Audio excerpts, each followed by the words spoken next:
que tem semente não tem terra, planta na terra dos outros e prospera. Pegou o código ou não? Tem gente que tem terra, milhares de hectares, só não tem a semente. E tem gente que tem terra, semente e não prospera. Por quê? Porque não planta. Eu vou contar uma das 7 leis universais da prosperidade. Eu já ouvi pessoas dizerem que Deus dá graça para alguns de prosperar e para outros não. Deixa eu te explicar quem é Deus. Deus não faz acepção de pessoas.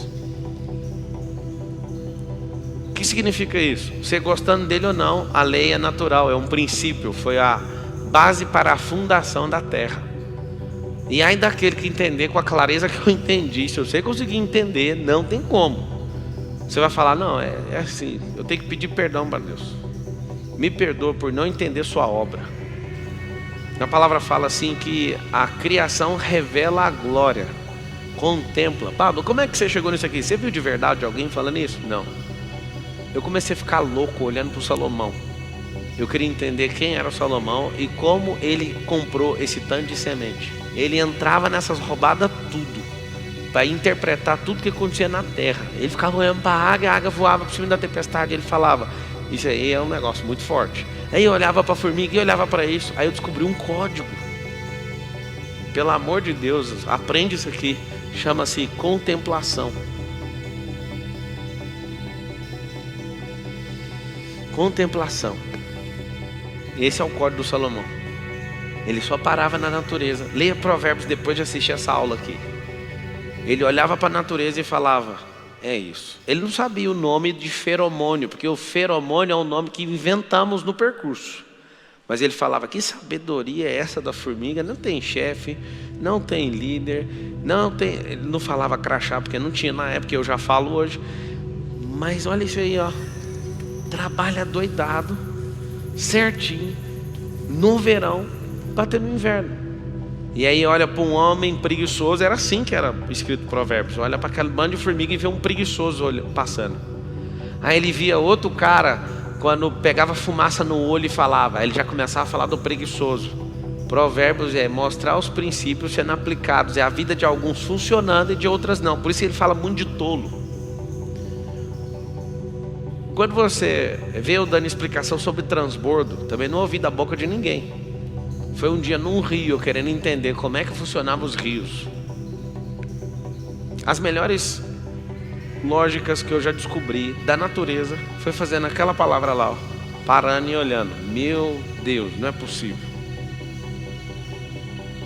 Isso aqui não precisa ser da NASA, não precisa estudar no MIT, não precisa estudar em Harvard, precisa só ser simples. Jesus deu um código. E aquelas crianças? O reino é delas. E se vocês não forem como elas, vocês não conseguem entrar. Aí eu fui tirar conclusões. Será que eu preciso ser infantil? Não. Preciso ser simples como criança. A criança olha com muita simplicidade para tudo e você complica demais pelo seu excesso de bloqueio e de trauma. Olha com contemplação e com simplicidade que você vai achar o âmago. É lógico. Faz só isso. Contemplação. Então, a sabedoria é uma semente. Pablo, eu não consigo prosperar. Eu sei por que você não prospera, porque você não tem a semente. Pablo, mas eu tenho a semente. Qual o problema? Você está do lado de corvo. Às vezes, antes de você lançar a semente, o corvo está pegando no bolso.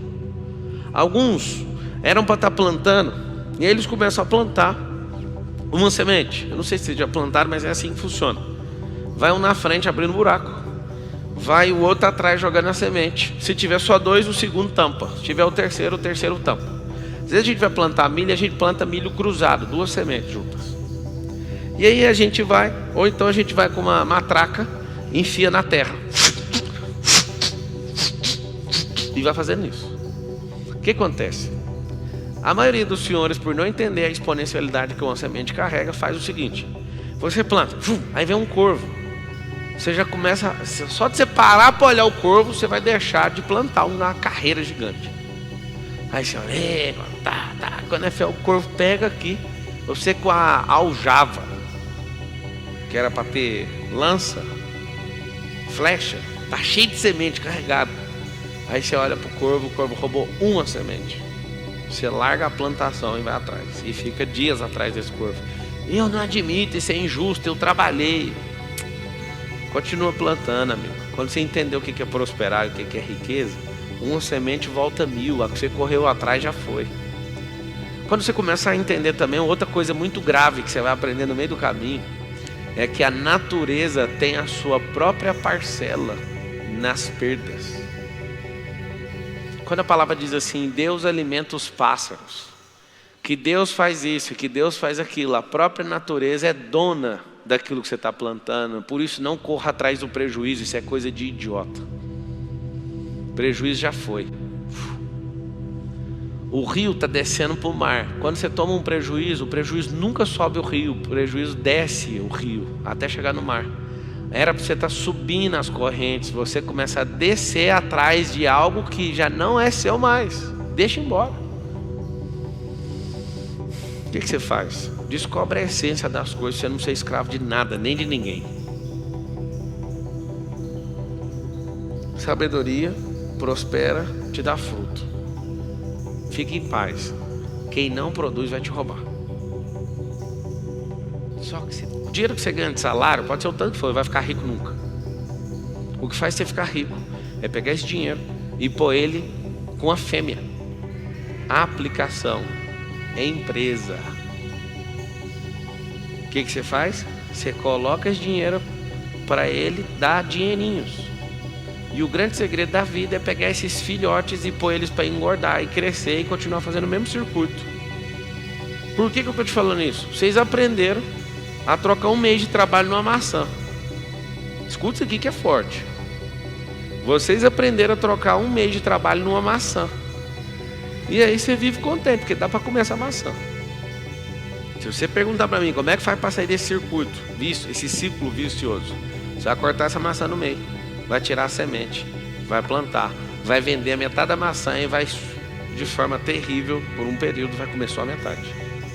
Aí alguém fala, não interessa, vende a metade, planta, porque em 5 anos você vai ter seu próprio pé de maçã. E aí nunca mais você vai trabalhar um mês inteiro em troca da maçã, porque vai vir 800 maçãs nessa macieira. Aí você vai mudar o jogo, você também vai fornecer maçã. Só peço um favor para você que conseguir se libertar do ciclo de receber a maçã todo mês, ensina outras pessoas a fazer o mesmo. Quanto mais gente rica na terra, melhor vai ser a terra. Vocês já foram em lugares que é altamente escasso, não tem esgoto, não tem água, não tem transporte, não tem nada, é excesso de gente escassa em volta. Onde você vê, por exemplo, essa terra que vocês estão pisando aqui, quem é daqui de Alphaville? Levanta a mão. Essa terra é altamente próspera, parece que você está em Orlando. Por quê? Porque tem excesso de gente próspera. Como que fizeram isso? Eu te conto. A ideia de um político que fez esse lugar. Alguém só queria fazer o Alphaville industrial. Aí começou a bombar as indústrias. Fizeram um incentivo fiscal, né? Um dos melhores incentivos fiscais do país está aqui na cidade de Barueri. Como começou a vir gente que vai trabalhar na indústria, falou, a gente precisa abrir o Alphaville comercial. Aí foi abrir o Alphaville comercial. Presta atenção no lance. Como começou a vir grandes empresas no setor comercial e no industrial, falaram, agora nós temos que abrir o Alphaville residencial. Isso foi 50 anos atrás. Aí começou a juntar nessas montanhas aqui do Alphaville, de Santana de Parnaíba, emendado com Barueri.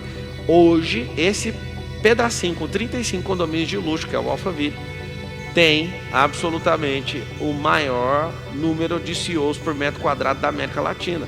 Os principais líderes das principais empresas da América Latina inteira estão aqui nessa cidade onde você está. O que acontece? A frequência daqui é diferente. Excesso de prosperidade num lugar só, por causa de uma política. Por isso que eu falo para vocês, não fica com raiva de político não. Porque um político que fez uma conta, essa conta foi há 40 anos atrás, um pouco depois da criação do industrial, começou a atrair empresas falando o seguinte, é melhor a gente arrecadar menos imposto mais vezes, menos, só que em número maior de companhias. Isso fez isso aqui virar o terror. Por isso que eu te falo.